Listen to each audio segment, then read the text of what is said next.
go through a brief intro, some of the motivation again, quick recap on the recorded modules we put together, then some related topics to contact basin modeling that are maybe emerging or of interest or have been questioned, any other comments, findings, and we can open it up to whatever questions you guys have at the end.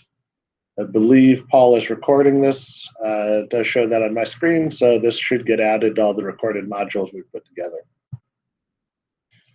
So just the brief introduction. As we all know, chemical disinfection is concentration times time. We add a concentration of some sort of chemical that interacts with microbes or things that we want to disable, but they do need to be exposed to it for a certain amount of time. And so typically we'll do this in some type of tank. So the time ends up being a function of the reservoir hydraulics. So if we look at these two tanks that are the same size, on reactor A, there's multiple paths that could travel through this reactor. An organism could go straight from the inlet to the outlet, be exposed for a minimal amount of time. It could go get caught in a corner and get exposed for an excessively long amount of time. And so we've come up with the concept of the baffle factor, the time it takes 10% of a tracer to travel through, and we use this to characterize the tank, and then we assume that most of the organisms are going to be exposed for this long or longer when we do our CT calc. So the hydraulic residence times, the volume divided by the flow rate, and typically we're determining the baffle factor historically by physical testing, adding a chemical that we can monitor at the outlet and see how long it takes for it to get through.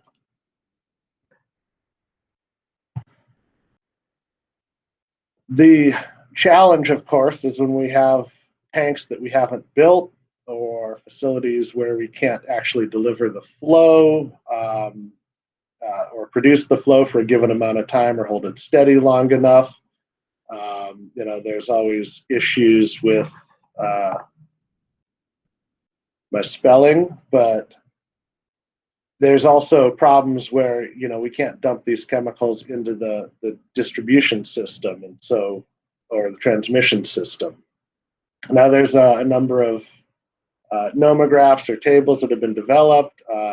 EPA has their table that appears in their documents describing baffle factors we might have for unbaffled, mixed flow, poor, average, superior, but interpreting what these baffles are is not completely clear. And so we've got other charts like that developed by Crozes et al., where we look at the length to width ratio and try and determine our baffle factor. But again, maybe our tank doesn't look like this, and there is some variability if we look at this mid-range between 0.4 and 0.8. And so CFD modeling has been developed over the past 60, 70 years by other industries besides ours. It's a tool that was really developed by the automotive and mostly the aerospace industries, because wind tunnel testing was quite expensive, and so there was a lot of motivation to try and predict ahead of time what kind of results you're going to get. And so we've developed these numerical tools that overcome a lot of the challenges with physical testing. It's in a computer, so we can simulate any flow we want. We don't have to worry about whether or not the plant can produce it. We don't have to worry about risking public health, adding chemicals to it that we have to recover or stay under concentration limits.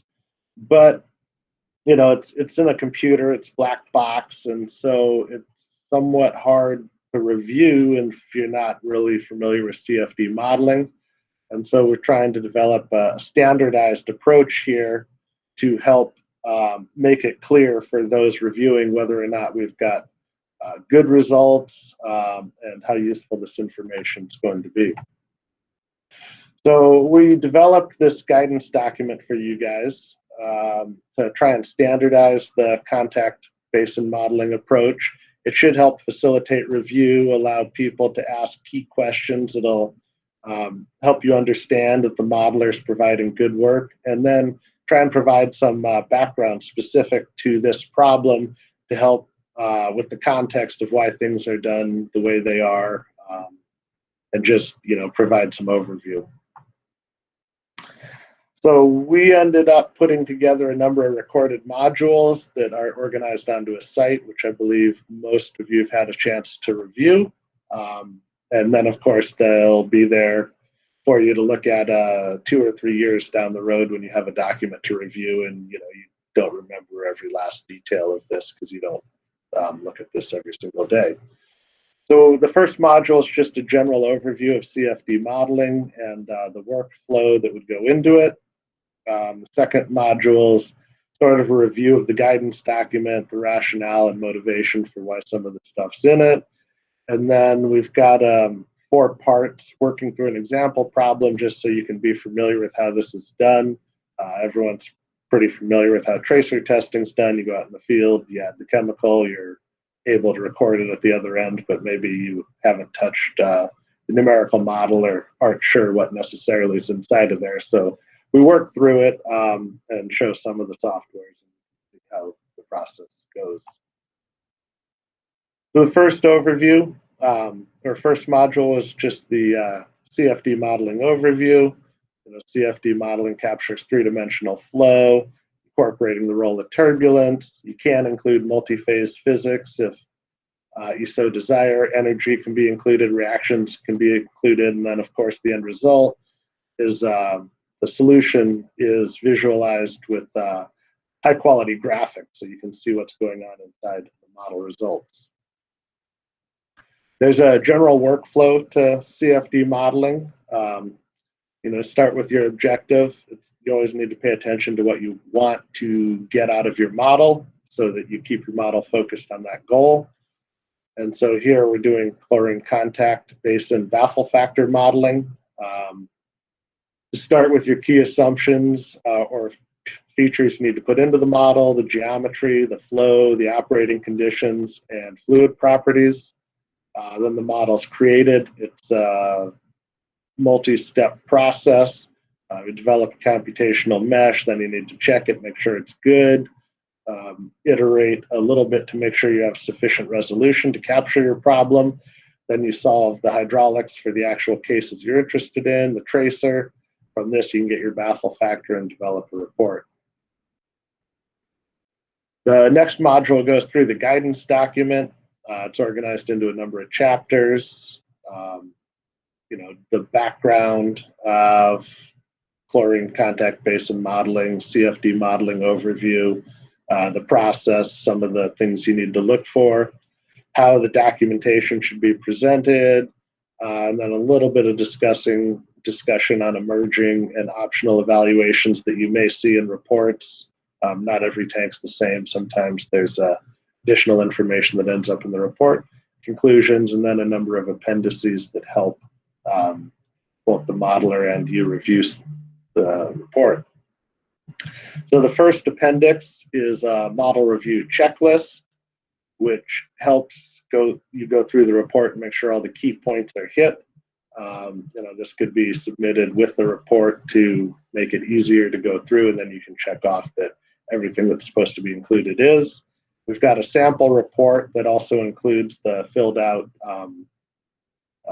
checklist. And then a library is getting built in Appendix C that'll grow over the years, presenting a brief summary of different model studies. This is the configuration, this is the baffle factor that was found. And as this grows, you'll be able to look to it and it'll help you look at new tanks with different geometries perhaps you haven't seen before. And then finally, Appendix D is a review of key literature as it exists right now. So module 3 to 6 go through building the example problem that the Appendix B sample report's based on, starting with creating the geometry, dividing it up to meshing it, working through the fluid simulation, a little bit how you monitor the fluid simulation to ensure you've got convergence, and developing figures to present the results and determining the baffle factor from those results. So those are the modules, and now we'll go into some of the emerging or other areas ancillary to this that may be important. Mixing is typically not included in the contact basin modeling, but mixing of the disinfectant into the water can be important. There's some discussion about what is well mixed. Typically, we define it based on a coefficient of variation, which if you take a number of points at a plane, it'd be the standard deviation of those points divided by the mean. Uh, Usually we take a COV of 10% as well mixed, meaning that every single point is fairly uniform. And the shorter time distance to lower COV would indicate better mixing. There's a number of ways chemicals are introduced, and it can how the mixing system works can be important, so it does need to be paid attention to. But if one were to go do a physical tracer test, either the chemical just be dumped in the inlet from a jug or a beaker, for instance, or it'd be introduced with the system's chemical injection system. So it just needs to be considered, and if it looks like the system might not be well mixed, it may need to be included. If the CFD model actually starts at the mixing location, then it's implicitly included and it becomes less of a concern. So a recent example that we worked on is with Mount Werner. And so in this case, we included their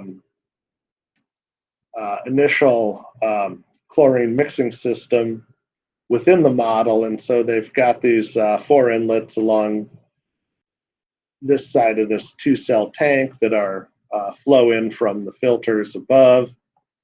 There's a chlorine injection diffuser here at this bend, and this area would be considered the CT volume. It's just a rectangular tank that goes to an outlet pipe, and the actual CT is done downstream. But here we would, if we wanted to characterize this tank, we would just use this whole volume. And yes, it's not well mixed around this mixer, but we're including that because that is within the disinfection volume. And so if we look at how the chemical travels out of this tracer in time, we've got a very high concentration, these time steps exiting the diffuser, and it works its way through the tank. But we can see even after hydraulic residence time, the concentration's higher here. It becomes fully mixed, ultimately by the outlet. And if we do the tracer analysis from the inlet to the outlet, we can see that the baffle factor of this tank's approximately 0.6. It could be made higher if there was a mixer there, for instance, but just looking at it as is, because we included it, we do get the CT of the baffle factor of this particular tank. Now, there's questions of thermal and density effects in these tanks. And I've been modeling contact basins for 20 years or so. And only in the last year, people started asking questions about this.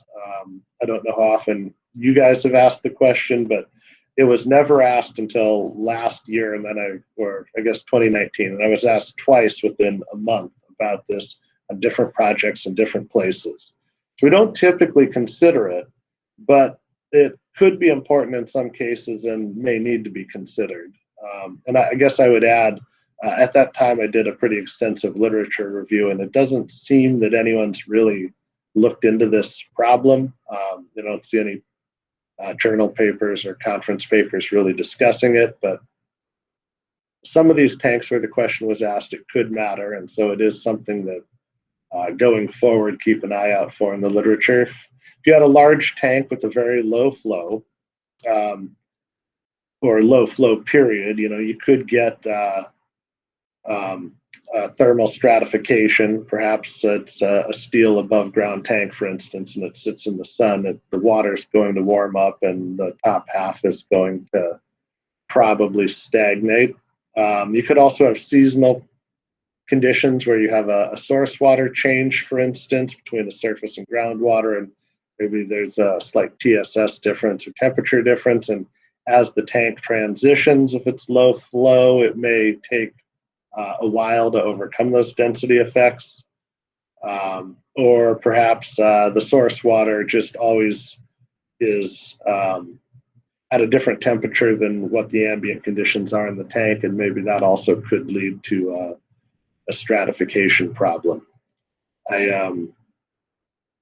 It could be an issue out there. I don't know, given that it hasn't been investigated very much in the literature. I don't know that it's a huge issue, but I'll probably be exploring a little bit for some of these questions that have come up, so I'll have a better answer in the future. We do a little bit of thermal modeling, and so this would be an example from a storage reservoir out in the system. And it is clear if you look at the image on the left, when the temperature is the same, the inlet jet penetrates the water column all the way to the surface. The example on the right is a thermal stratification problem where the tank's heated up and the water in the top of the tank becomes warmer than the inlet water, and the jets no longer penetrate that and mix the tank. So it's definitely a known issue out there in some applications. It just hasn't been really studied in contact basins yet. There's also ongoing research looking at chemical decay and or consumption through tanks. Dennis Green looked at this quite a bit in the early 2000s. Coincidentally, also the person that hired me to work at Corollo. And so he was looking at chlorine decay in contact tanks and microbial inactivation. The challenge with this, of course, is the consumption is going to be somewhat site-specific depending on the source water, and then the inactivation of specific organisms are specific to them.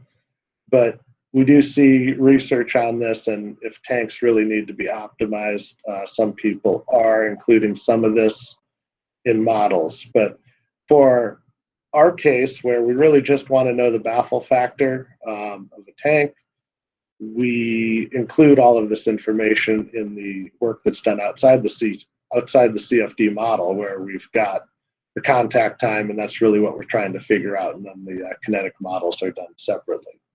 But you may see some of this. We'll certainly see more of it as research continues to progress in this area. And there's one other area of concern or risk with the CFD models that I want to highlight.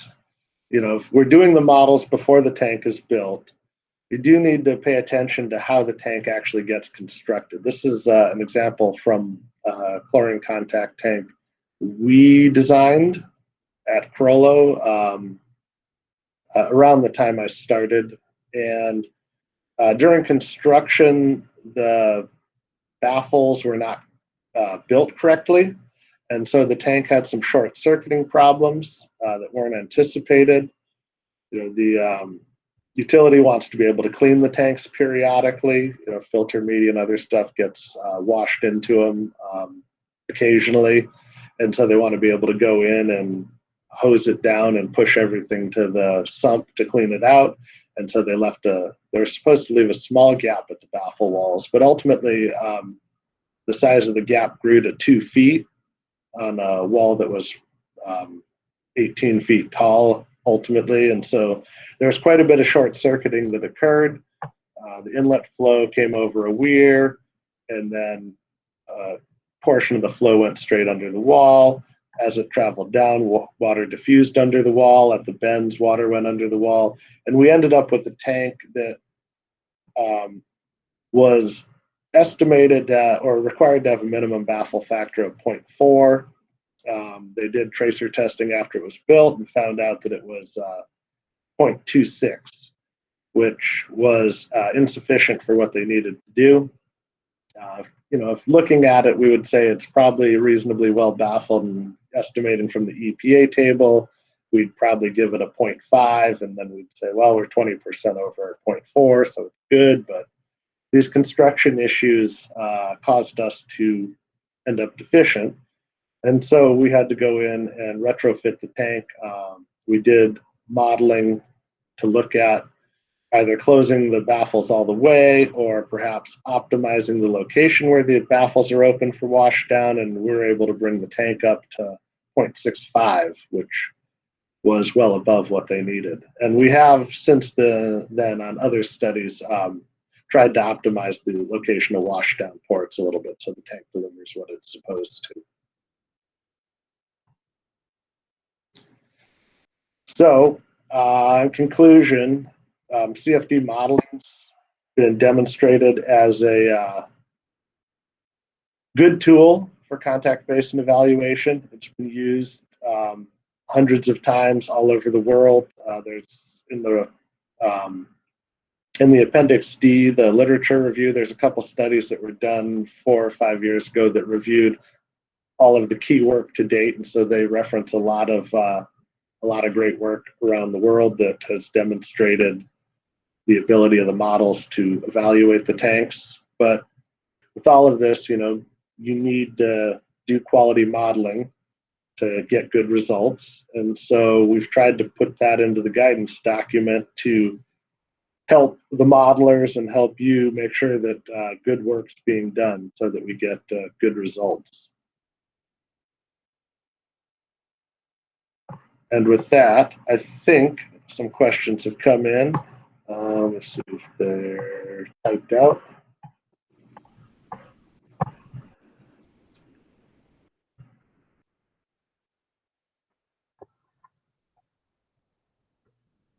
And I guess generally speaking, I'm getting feedback, so sorry guys.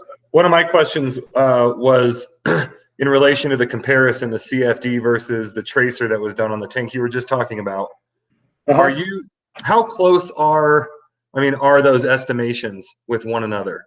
I mean, in other words, if you were to go back and modify the original CFD model so that it reflects the actual tank construction, do you think that those, like as a model and a tracer, are they pretty hand in hand, or is one preferred?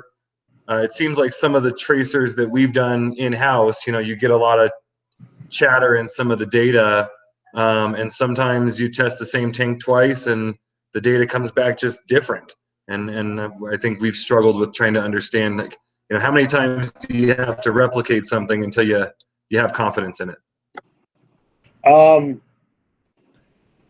We did in that case, we did model the tank as constructed, or as we understood it to be constructed. We didn't go out to the field and measure it all ourselves. We were told estimates because the tank was in service at the time. In general, the CFD models are within a few percent, if they're done well, of what's measured in the field, within a few to 5%, I would say. There's obviously, every time you go out and test it, it doesn't end up completely the same. There's error in instrumentation, error in measurement of flow, and all the errors add up, and so it's probably hard to get it 100% identical every time. Hopefully we're not missing out on density effects or other things occurring. But in this particular tank also, I would add they tested it at 3 different flow/water level combinations and consistently found the problem. It was worse at different levels. I can't remember which one was worse. They had a secondary problem that the weir was built so that flow went over one of the baffle walls. But thank you. Do you want to go over the questions that we received online? Yes. Let's see. I closed my email. A second.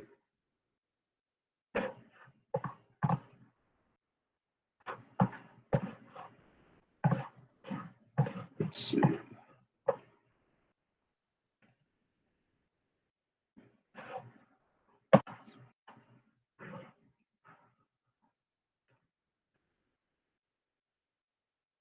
So we got a number of questions. So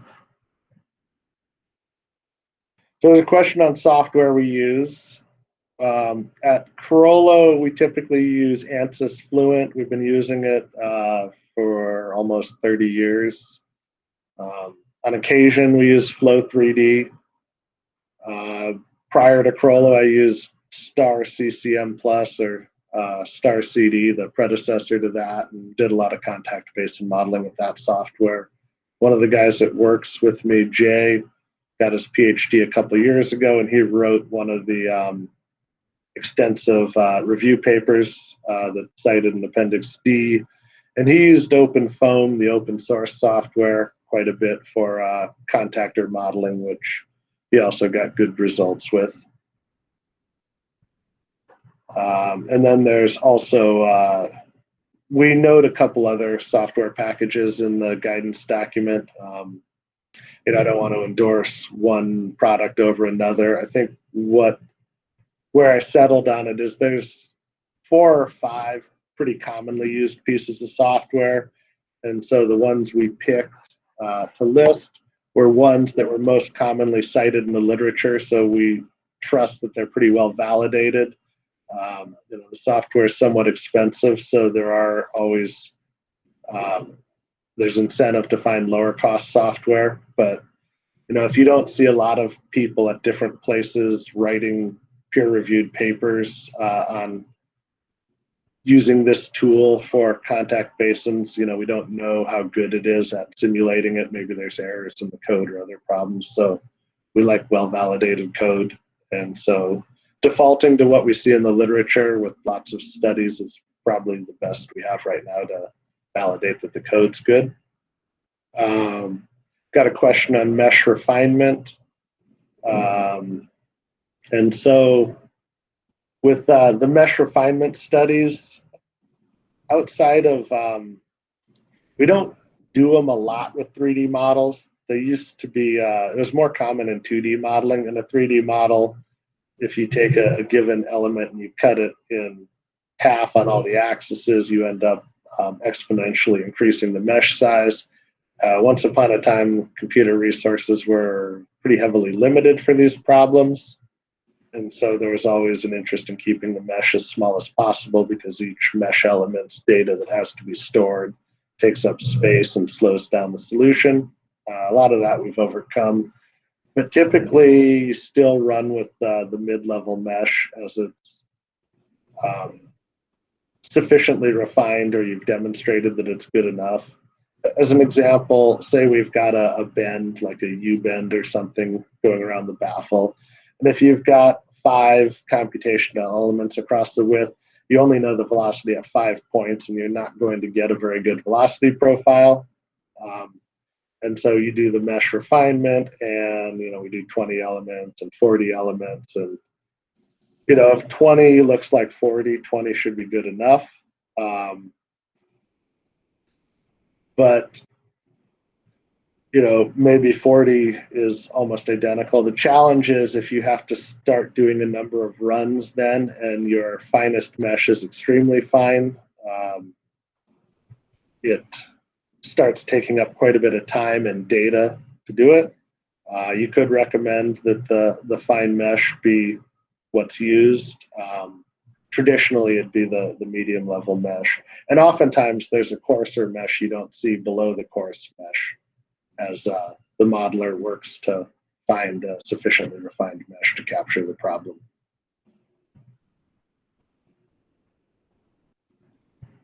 So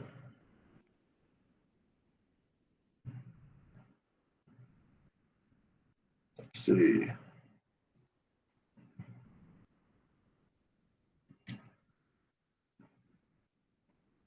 Question on the velocity. I don't know if there's a typical design standard offhand. I would have to go back and look at some of the textbooks. Provided you've got, there's a balance point in there that's going to work well. If the velocity is too high and it's your contactors like a serpentine path, then you get higher velocity around the bends, and you'll have more hydraulic inefficiency in those regions where flow separates. But of course, if the velocity is too low, you're more likely to get pockets where things just don't flush out. So I don't have an offhand value for you, but it's some sort of balance with the tank in your system and the volume required and the time you need.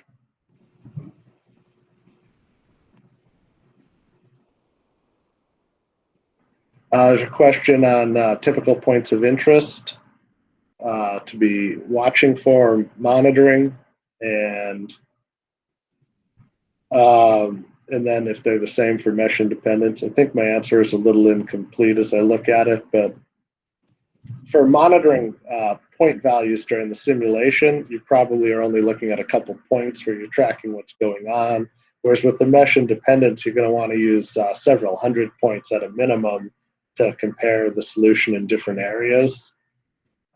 You probably want these both in the bulk flow, where the model is solving the profile through the channel, but you're also going to want it in places where the flow is more challenged, such as in bends, where there's a wake region and the flow is unstable. If you have it too close to the inlet or outlet, the boundary condition is going to be driving it, and so you might not get as much variation as the model is going to be closer to the defined velocity at that location.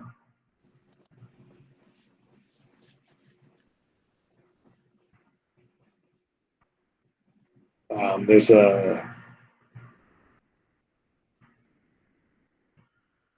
another question on the tracer simulation method, if you should have a standardized one. There are, we note there's two types of Eulerian approach, a step dose or a slug dose that can be simulated, or the Lagrangian particle tracking method. They all have advantages and disadvantages.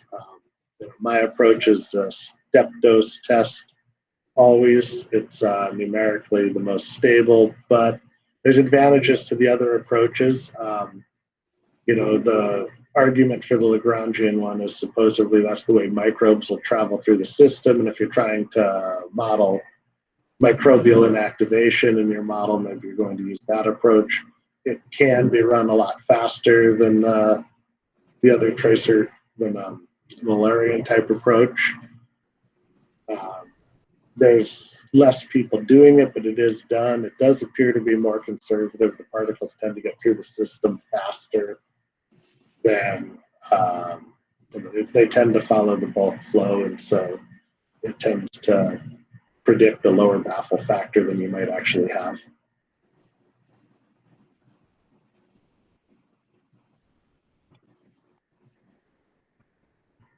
There's a question on other states relying on physical tracer or CFD models. Of course, the physical tracer is what EPA refers to, but I think that it's pretty mixed. I don't know of any other state that's got a clear guidance document on it, on CFD modeling. So you guys are probably the first. But I think there's a lot of tracers. A lot of places aren't doing either. They're just looking at the length to width ratio or looking at the EPA table and making a rough estimate of what the baffle factor is. We see a lot of tanks that nobody models or verifies, it seems.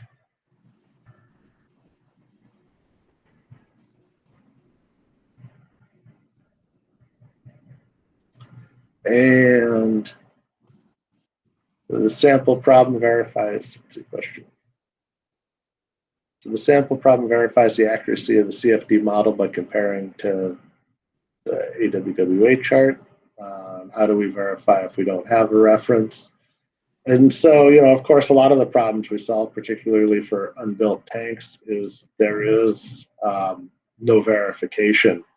You need to use good modeling practice, verify your mesh independence, make reasonable assumptions, build a quality model. And generally you get a pretty accurate solution following that approach. As you build out the reference library, that'll help you have something more custom to the types of tanks you see that you'll be able to refer to. And if you get a study that doesn't look at all like a couple example problems, then maybe you need to raise some questions on it. Or perhaps if you get another one that does look like your example problems and the results are quite similar, then it's probably pretty good.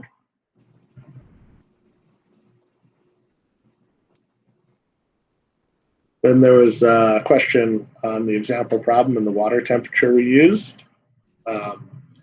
We did the example problem early on before considering where to set the water temperature in the guidance document. And so the guidance document says default to 4 degrees C if we don't know what the water temperature is. And so in the example problem, we just made it a site where the water temperature was always 20 degrees. But had we done this in the other order, we probably would have just used 4 degrees C.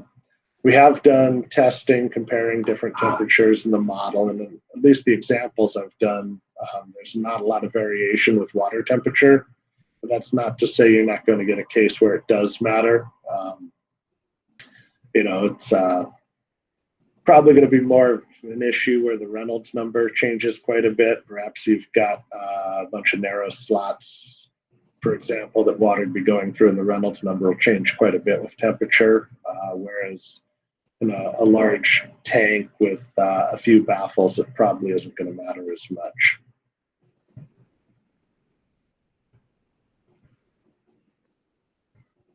I guess one of the reasons why we came to the conclusion of using the 4 degrees C is that was just one of the values that were specified in our, I guess, Dove evaluations. I think we say 4 to 0.5 degrees C, and since there's no real effects from temperature right now that we could see, we just decided on 4 degrees C. So if you guys had questions on where we came up with them.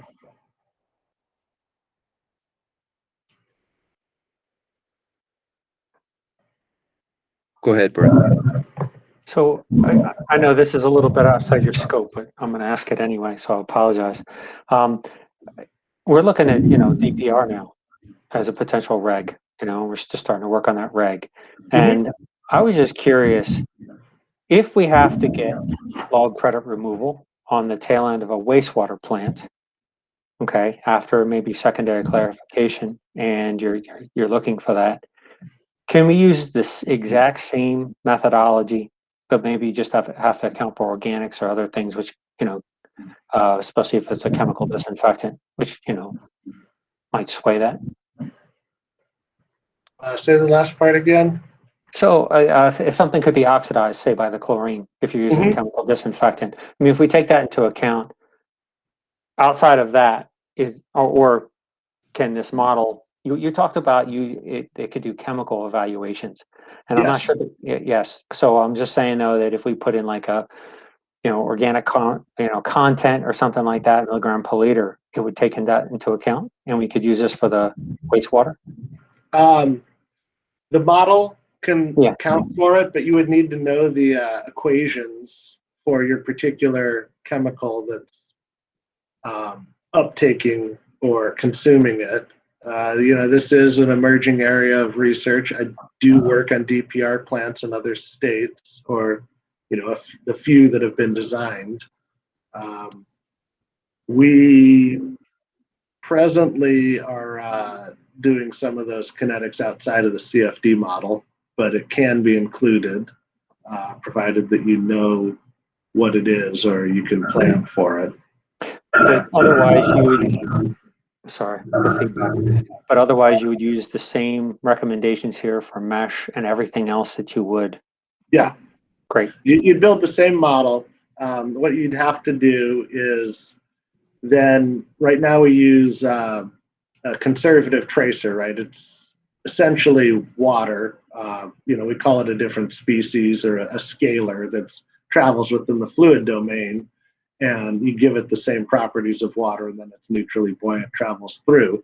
But if you have, if you want to have a reaction equation, you can introduce the kinetic equation to it, and it could degrade over time in the presence of other chemicals. They can interact. You could have a couple of scalars, and they can interact, but you have to write the equation. Let's see. Stop sharing for a second, but we'll go back to the slide because I did show it in here. Second, so I can find my screen.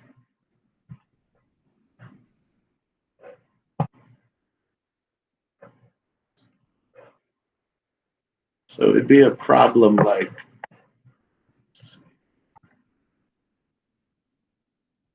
this, where we're able to, in this case it'd be decay, but you need to know the equation. And so you'd have some equation where as it's traveling, you've got a time component and the coefficient of how it's reacting. It would work through here. So if we had two chemicals, we've got our disinfectant and then the accident or whatever is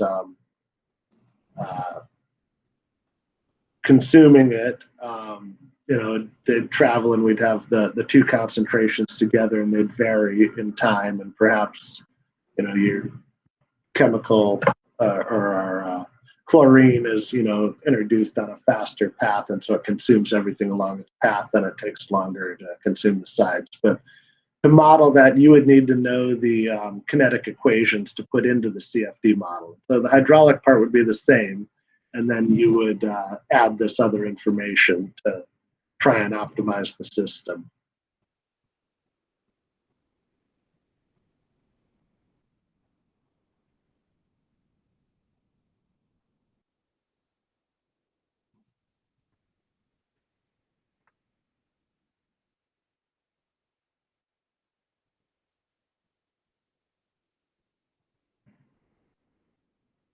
And I did have one question. The person who had that question about the model, the software itself, does all the software, do they include all the different turbulent models also, or is that specific to a vendor, like the RANS model or the DENS model that we talked about?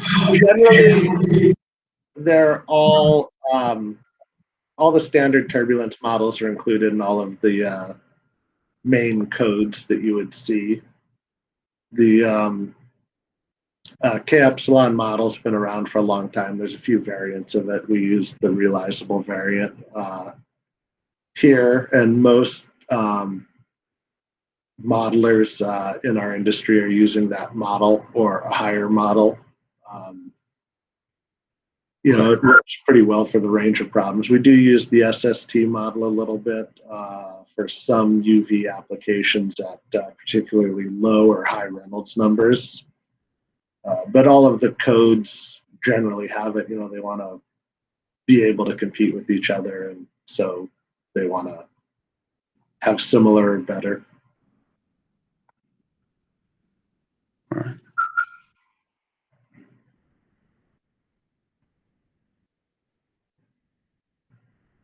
Are there any more questions?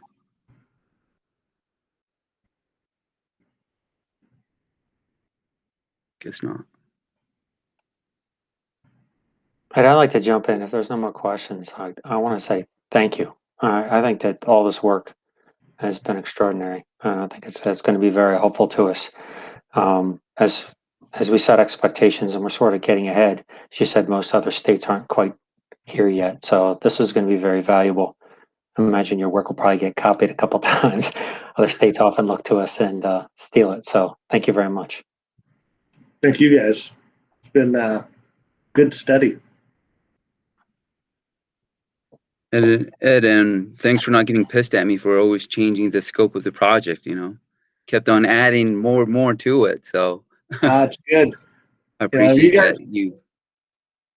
I'll go for it. If you guys have questions, you think of things, you can always email me, and hopefully it's straightforward to answer. But the state of CFD modeling in our industry is ever expanding. And remember, this is just version 1.0, so Yeah. we're always open to making it better. So hopefully in a couple years we'll make it better.